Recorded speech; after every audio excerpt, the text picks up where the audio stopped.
How long have you been a blood donor, Russ? Let's see, since I was 18 years old, so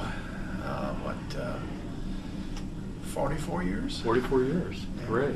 And why did you start donating? Well, that's a bit of a story. Good.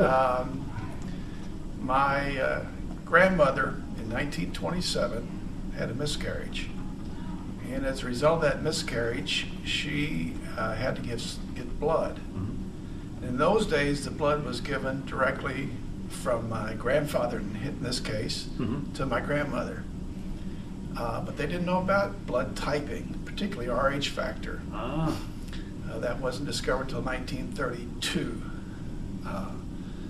As a result of that transfusion, she died. My grandfather came home from the hospital to tell my dad that he had killed his mother. 6 months later, he died. My father always thought it was from a broken heart. mhm.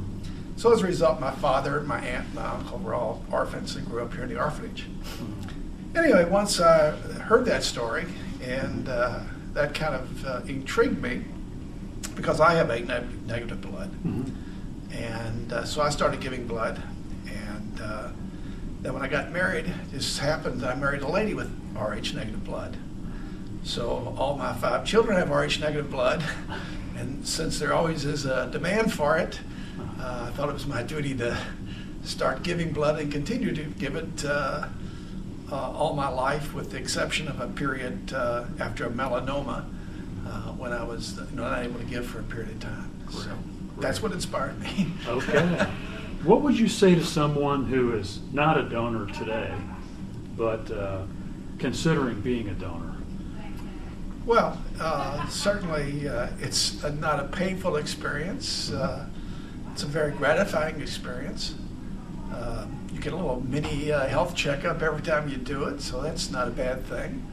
And it's it gives you the opportunity to do something that most people can't do, and that is potentially save a life.